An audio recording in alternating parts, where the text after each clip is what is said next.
नमस्कार, मेरा नाम डॉक्टर कपिल सिंघल है।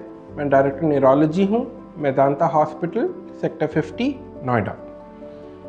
पार्किंसंस डिसीज़ एक बहुत कॉमन न्यूरोलॉजिकल डिसऑर्डर है जो 60s प्लस में आमतौर पे देखा जाता है।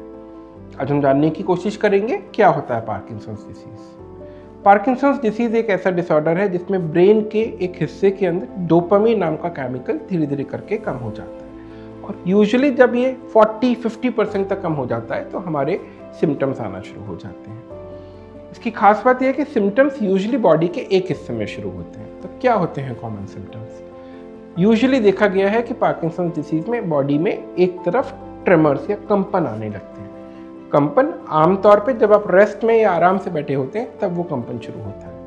उस कंपन के साथ साथ हमारी यूजुअल एक्टिविटीज़ जैसे लिखना है, कपड़े पहनना है, खाना है, रूटीन किचन वर्क है, शेव करना है, इन सब चीज़ों में अधिक समय लगने लगता है। हमारी चलने की स्पीड थोड़ी थोड़ी करके धीमी हो जाती है। हम जिस स्पीड पे पहले वॉक कर रहे थे वो हमारी कम हो जाती है। अगर हम किसी के साथ में वॉक कर रहे हैं तो लगता है कि हम उससे पीछे छूट रहे हैं।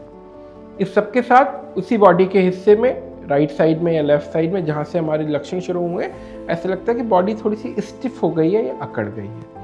कुछ पेशेंट्स में इसी के साथ साथ ये भी होने लगता है कि बैलेंस की गड़बड़ आने लगती है। तो अगर बॉडी में एक तरफ कंपन शुरू हो रहा है, धीमापन आ रहा है, स्टिफनेस शुरू हो गई है, तो ये मुख्य पार्किंसंस डिसीज के लक्षण हैं। कुछ समय बाद, 6 महीने बाद, साल भर बाद, यही सिम्टम्स हमारे बॉडी के दूसरे हिस्से में भी आना शुरू हो जाते हैं। पार्किंसंस डिसीज 60 से ऊपर की उम्र में होने वाली एक बहुत कॉमन न्यूरोलॉजिकल बीमारी है और एक तरफ से शुरू होने वाले कंपन का सबसे मेन रीजन पार्किंसंस डिसीज ही है। कुछ पेशेंट्स के अंदर, बहुत सारे पेशेंट्स के अंदर साथ में कॉन्स्टिपेशन का होना देखा गया है और ये कॉन्स्टिपेशन आज से नहीं शुरू होगा। हो सकता है कि आपके लक्षण आने से 5 साल, 10 साल, 15 साल पहले से भी कॉन्स्टिपेशन की परेशानी है। इसके साथ साथ बहुत कॉमन सिम्टम्स है रात में नींद में उठ के बड़बड़ाने की, बोलने की, वॉयलेंट होने की, हाथ पैर फेंकने की आदत, जिसको कि हम RBD, REM sleep behaviour disorder कहते हैं। ये सिम्टम्स भी पार्किंसंस के पेशेंट्स में कई साल पहले से शुरू हो जाते हैं। अगर ये सारा हमारा सिम्टम्स है, स्पेक्ट्रम है, तो आपको किसी को पार्किंसंस डिसीज होने के चांसेस काफ़ी हाई होते हैं। अब अगर ये सिम्टम्स हैं तो हम कैसे डायग्नोसिस बनाते हैं पार्किंसंस डिसीज का? आज भी पार्किंसंस डिसीज एक क्लिनिकल डायग्नोसिस है। अगर हम किसी न्यूरोलॉजिस्ट के साथ बैठ के बात करते हैं तो हिस्ट्री के आधार पे, सिम्टम्स के आधार पे और क्लिनिकल एग्जामिनेशन के आधार पे हम 90% पेशेंट्स में क्लियरली कह सकते हैं कि पार्किंसंस डिसीज है। और अगर पार्किंसंस डिसीज है तो कुछ पेशेंट्स में कुछ ब्लड टेस्ट की या कुछ MRI या उससे एडवांस टेस्ट की ज़रूरत हो सकती है, पर ज़्यादातर पेशेंट में सिर्फ डायग्नोसिस हमारा सिम्टम्स और न्यूरोलॉजिकल एग्जामिनेशन के आधार पर बन जाता है। एक चीज़ मैं कहना चाहूँगा कि हर कंपन पार्किंसंस डिसीज नहीं होता। ट्रेमर्स के कंपन के अन्य कारण भी हो सकते हैं। तो क्या पार्किंसंस डिसीज एक ऐसी बीमारी जिसको हम बिल्कुल ठीक नहीं कर सकते या इसका कोई इलाज नहीं है? दोनों बातें बिल्कुल गलत हैं।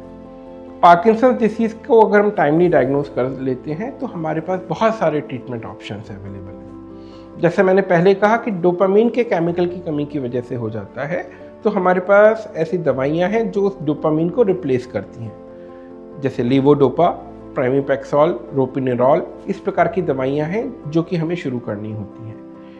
हमारा पर्पस होता है ट्रीटमेंट का कि पेशेंट को हम वापस उसी प्रकार से कर दें जैसे कि सिम्टम्स शुरू होने से पहले थे। और ज़्यादातर पेशेंट्स में सही ट्रीटमेंट के साथ ये ऑप्शन हम अचीव कर पाते हैं, ये गोल हम अचीव कर पाते हैं।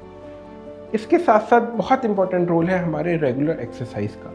ये पाया गया है कि अगर हम रेगुलर ब्रिस्क वॉकिंग करते हैं, योगा करते हैं, स्ट्रेचिंग एक्सरसाइजेस करते हैं, डांस करते हैं, जुम्बा करते हैं और भी कुछ बहुत सारी चीज़ें जिनको कि हम कह सकते हैं, तो पार्किंसंस डिसीज़ के प्रोग्रेशन में धीमापन आ जाता है, स्लो हो जाती है, दवाइयों का रिक्वायरमेंट कम हो जाता है। हमारा लाइफ स्टाइल पार्किंसंस डिसीज़ को रोकने में या आगे बढ़ने से रोकने में बहुत इंपॉर्टेंट होता है। लेकिन इन सब के बावजूद भी, दवाइयों के बावजूद भी बीमारी धीरे धीरे करके बढ़ती रहती है।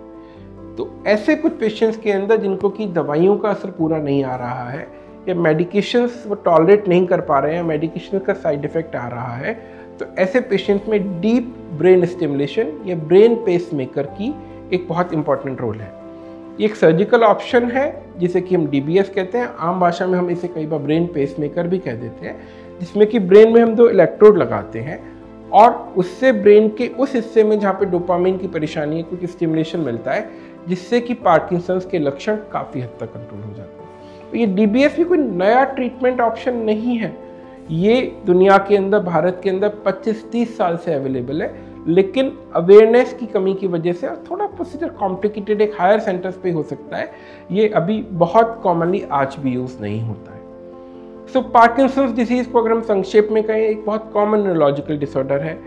सिम्टम्स के आधार पे, जो कि कंपन, धीमापन, स्टिफनेस है, उसके आधार पर हम डायग्नोसिस बना सकते हैं। बहुत सारे पेशेंट्स में मेडिकेशंस के द्वारा हम सिम्टम्स कंट्रोल कर सकते हैं। कुछ पेशेंट्स जो कि एडवांस डिसीज़ में हैं या मेडिकेशंस अच्छा कंट्रोल नहीं कर पा रही हैं, तो उसमें ब्रेन पेसमेकर या DBS के द्वारा हम पेशेंट को वापस नॉर्मलसी की तरफ काफ़ी हद तक ला सकते हैं। प्रॉब्लम ये आ जाती है कि आज भी पार्किंसंस डिसीज़ का ट्रीटमेंट हम सही समय पे शुरू नहीं कर पाते हैं। सो इस वीडियो के द्वारा पर्पस यही है कि हम समझें कि पार्किंसंस डिसीज़ क्या होता है, उसके सिम्टम्स को पहचानें और सही समय पे हम ट्रीटमेंट शुरू कर सकें। Thank you.